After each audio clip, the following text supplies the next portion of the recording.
नमस्कार. आपण पाहत आहात सम्यक क्रांती यूट्यूब चॅनल. माधव गायकवाड. बंधू आणि भगिनी आणि मित्रांनो, मनोज जरांगे पाटील यांच्या उपवासाची सांगता झाली. खरं म्हणजे कोर्टाने या आंदोलनाच्या संदर्भामध्ये कडक ताशेरे ओढल्यामुळे जरांगे पाटील यांच्यापुढे कुठलाही पर्याय शिल्लक राहिला नव्हता आणि आंदोलन त्यांना माघारी घेणं भाग होतं. आणि जरांगे पाटील यांनी आंदोलन मागे घेऊन एक चांगलं काम केलं असंच म्हणावं लागेल, कारण की कोर्टाचे त्यांच्या विरोधामध्ये प्रचंड ताशेरे आले होते. तर हे आंदोलन संपल्याच्यानंतर जरांगे पाटील यांच्या पदरी काय पडले व मराठ्यांच्या पदरी काय पडले याविषयी कायदे तज्ज्ञ अनेक मंडळी बोलू लागले आहेत की जरांगे पाटील यांची शासनाच्या वतीने फसवणूक झालेली आहे. आणि जो जे.आर. जरांगे पाटील यांच्या हाती दिला आणि त्या जे.आरच्या संदर्भामध्ये त्याची जी समीक्षा आज होत आहे, तर या जे.आरच्या माध्यमातून जरांगे पाटील यांची फसवणूक झाली आणि मराठ्यांच्या पदरी फार काही पडणार नाही अशा पद्धतीच्या चर्चा सुरू झालेल्या आहेत.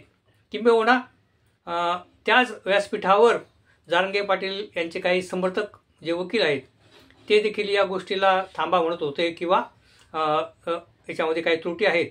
परंतु ते एक व्यासपीठावरील मंत्री महोदय उपस्थित असताना आणि एका प्रचंड जनसमुदायासमोर हे सगळं घटना घडत असताना एक ते 10-15 मिनटं फार महत्त्वाची ठरली.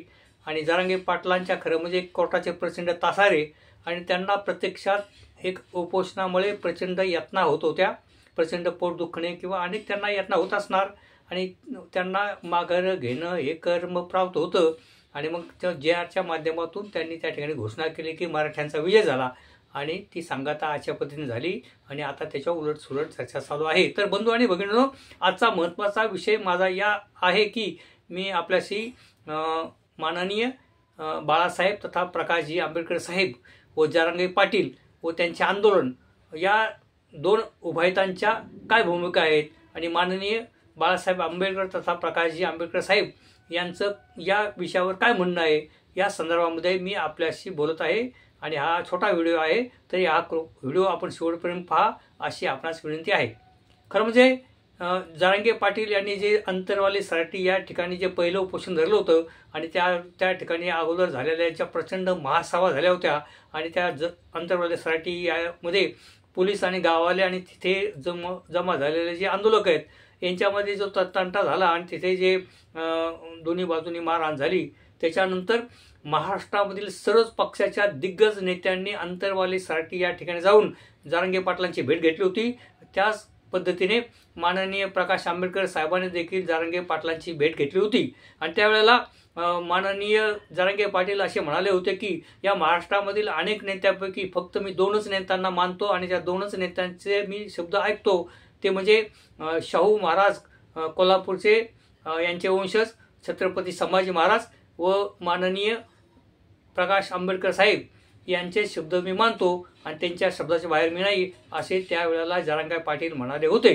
तर आता या प्रश्न असा निर्माण झाला आहे की या आंदोलनाच्या संदर्भामध्ये माननीय प्रकाश आंबेडकरांना काय वाटतं, या त्यांची भूमिका काय, आणि या संदर्भात आपण बोलत आहोत. तर माननीय प्रकाश आंबेडकर साहेबांनी त्यावेळेला घोषणा केली होती की या मराठ्यांना आरक्षण कसं द्यायचं याचा तोडगा माझ्याकडे आहे, परंतु जरांगे पाटलांनी माझं ऐकलं पाहिजे आणि माझ्या पद्धतीने ते जर ऐकले आणि त्याप्रमाणे भूमिका घेतली तर माझ्याकडे तोडगा आहे. तर त्यावेळेला जरांगे पाटलांचं ज्यावेळेला ते उपोषण सुटलं होतं किंवा अंतरवाली सराटीच्या नंतर जो प्रचंड लोकप्रियता त्यांना मिळाली होती, आजही ती आहे, परंतु त्यावेळेला अत्यंत लोकप्रिय आणि मराठा समाजाचे अगदी गळ्यातले ताईत आणि त्यांच्या शब्दाखातर संपूर्ण महाराष्ट्रातून, म्हणजे कोकण सोडलं तर संपूर्ण महाराष्ट्रातून मराठा समाज त्यांच्या शब्दाखातर जमा होत होता. तर त्यावेळेला जरांगे पाटलांनी घोषणा केली की आता आपणच सत्ताधारी व्हायचं आणि आपणच आता कायदा बनवायचा आणि आपल्याला सत्ताधीश व्हायचं आणि आता आपल्याला निवडणुकीला सामोरं जायचं आहे. आणि तशा पद्धतीने त्यांनी कार्यकर्त्यांना आदेश दिले आणि संपूर्ण महाराष्ट्रामधले वेगवेगळ्या जिल्ह्यामध्ये तालुक्यामध्ये कार्यकर्त्यांनी निवडणुका लढवण्याची तयारी केली जरांगे पाटलांच्या समर्थकांनी. आणि माननीय प्रकाश आंबेडकर साहेबांची वंचित बहुजन आघाडी आणि जरांगे पाटील यांची जर युती झाली तर महाराष्ट्रामध्ये निश्चितपणे वंचित बहुजन आघाडीचे पण आमदार निवडतील, खासदार निवडतील आणि त्याचप्रमाणे जरांगे पाटलांचे समर्थक निवडून येतील. आणि मग त्यावेळेला रस्त्यावरची लढाई करत असतानाच संसदेमध्ये म्हणजे संसदेत असेल किंवा विधानसभेत विधान परिषदेमध्ये देखील आपण लढाई आपल्या माणसांच्या माध्यमातून लढू अशा पद्धतीची भूमिका माननीय प्रकाश आंबेडकर साहेबांनी घेतली होती. आणि त्याप्रमाणे जरांगे पाटलांनी आपल्या कार्यकर्त्यांना आदेश दिले होते. आणि नंतर निवडणुका जशा जवळ आल्या, लोकसभेची निवडणूक जवळ आली, ती झाली, नंतर मग विधानसभेची निवडणूक होती, तर जरांगे पाटलांनी ऐन वेळेला माघार घेतली. आणि त्यावेळेला बऱ्याच मराठा समाजाच्या कार्यकर्त्यांची नाराजी निर्माण झाली होती. आणि त्यावेळेला जो प्रचंड पाठिंबा होता आणि महाराष्ट्रामधील अनेक असे मतदारसंघ आहेत की त्या मराठ्यांच्या मतदारसंघावर फक्त मराठ्यांची मतं पडली तरी उमेदवार निवडून येतील अशी परिस्थिती होती. आणि त्यांना जर वंचित बहुजन महाराष्ट्र आघाडीची साथ मिळाली असती तर अनेक आमदार अनेक खासदार निवडून येऊ शकले असते. परंतु जरांगे पाटलांनी ऐन वेळेला माघार घेतली. तर त्यावेळेला माननीय प्रकाश आंबेडकर यांचं असं म्हणणं आहे की आता या सगळ्या परिस्थितीमध्ये हे जरांगे पाटील हे सरंजामी मराठ्यांचे प्रतिनिधित्व करतात आणि गरीब मराठ्यांचे नुकसान करतात. जरांगे पाटील यांची भूमिका जी आहे की ते श्रीमंत मराठा, सरंजामी मराठा म्हणतात, म्हणजे बागायतदार आहे, जे आमदार खासदार अनेक वर्षानुवर्ष ज्यांच्या घराण्यामध्ये सत्ता आहे असे जे सरंजामी मराठे आहेत, त्या सरंजामी मराठ्यांना मदत करण्यासाठी जरांगे पाटलांचे प्रयत्न असतात. आणि गरीब मराठ्यांची त्यांच्यामुळे नुकसान होते. आणि माननीय प्रकाश आंबेडकर साहेब पहिल्यापासून सांगतात की तुम्ही ओबीसी कोट्यातून आरक्षण मागू नका, दुसऱ्यातल्या ताटातलं मागू नका, तुमचं ताट स्वतंत्र मी मिळून देतो. तर ओबीसी कोट्यातून आरक्षण तुम्हाला मिळू शकत नाही, तुम्ही मागू नका, परंतु तुम्ही जर माझं ऐकलं तर मराठ्यांना मी आरक्षण मिळून देईल. पण जरांगे पाटील ऐकत नाहीत आणि जरांगे पाटील आपल्या मतावर ठाम आहेत की आम्हाला ओबीसी कोट्यातूनच आरक्षण मिळालं पाहिजे. आणि मग आता जो GR आलेला त्या GRच्या माध्यमातून कशा पद्धतीने मराठ्यांना आरक्षण मिळेल आणि असे प्रश्न निर्माण झाले आहेत. तेव्हा आपल्याला या ठिकाणी माननीय प्रकाश आंबेडकर साहेबांचं महत्त्व या ठिकाणी कळतं की त्यांची जी भूमिका होती ते त्यांनी ठामपणे सांगितली होती की ओबीसी कोट्यातून तुम्ही आरक्षण मागू नका आणि तुम्हाला स्वतंत्र आरक्षण कसे मिळेल याच्यासाठी आपण प्रयत्न करू आणि त्यासाठी सरकारवर दबाव आणून स्वतंत्रपणे मराठ्यांना आरक्षण मी मिळवून देईल अशी भूमिका माननीय बाळासाहेब आंबेडकरांनी घेतली होती. पण जरांगे पाटलांनी बाकी हट्ट धरलाय की ओबीसी कोट्यामधूनच मला आरक्षण पाहिजे. तेव्हा माननीय प्रकाश आंबेडकर साहेब यांचं ठाम भूमिका आहे की मराठ्यांना ओबीसी कोट्यातून आरक्षण मिळणार नाही आणि मराठ्यांनी ओबीसी कोट्यातून आरक्षण मागू नये अशी माननीय प्रकाश आंबेडकरांची भूमिका आहे. आणि मराठ्यांना बाकी आरक्षण मिळालं पाहिजे, पण ते कशा पद्धतीने मिळालं पाहिजे याच्यासाठी माझ्याकडे तोडगा आहे. पण जरांगे पाटलांनी माझं ऐकलं पाहिजे होतं आणि अशा पद्धतीने जरांगे पाटलांनी त्यावेळेला निवडणुका न लढवण्याची घोषणा केली. आणि आता देखील जे उपोषण नवी मुंबईला त्यांनी उपोषण सोडलं होतं त्यावेळेला सगळ्या सोयरीच्या संदर्भामध्ये एक आश्वासन माननीय एकनाथ शिंदे साहेबांना दिलं होतं. त्यावेळेला देखील गुलाल उधळला होता, त्यावेळेला विजय झाला असा घोषणा केली होती. मग परत मुंबईमध्ये आले आणि आता देखील विखे पाटील यांच्या नेतृत्वाखाली स्थापन झालेल्या उपसमिती जी काय म्हणतात मंत्रिमंडळाची, त्या समितीने जो आज GR दिला त्या GRच्या माध्यमातून त्यांनी ऐनवेळेला घोषणा केली की मराठ्यांचा विजय झाला. परंतु आता बाकी त्यांचेच काही सहकारी आणि अनेक कायदेतज्ञ म्हणतात की हा GR फसवा आहे आणि या GRच्यामुळे मराठ्यांच्या पदरात काही पडणार नाही. तेव्हा या ठिकाणी जरांगे पाटलांच्या आंदोलनाच्या संदर्भामध्ये विशेषतः जरांगे पाटील हे एकनाथ शिंदे साहेब किंवा अजित पवार यांच्या संदर्भात काही बोलत नाहीत आणि ते फक्त टीका करतात ती देवेंद्र फडणवीस आणि तेही खालच्या भाषेत ती टीका करतात. तर भारतीय जनता पार्टीची एक प्रचंड एक माध्यमांच्या आणि त्यांची एक प्रचंड एक मोठी शक्ती असते आणि त्यांची एक यंत्रणा असल्यामुळे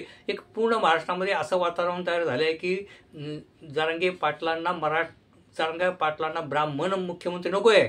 खरं म्हणजे देवेंद्र फडणवीस हे जरी ब्राह्मण असले तरी त्यांचं आतापर्यंत त्यांच्यावर भ्रष्टाचाराचे कुठले आरोप झाले नाहीत.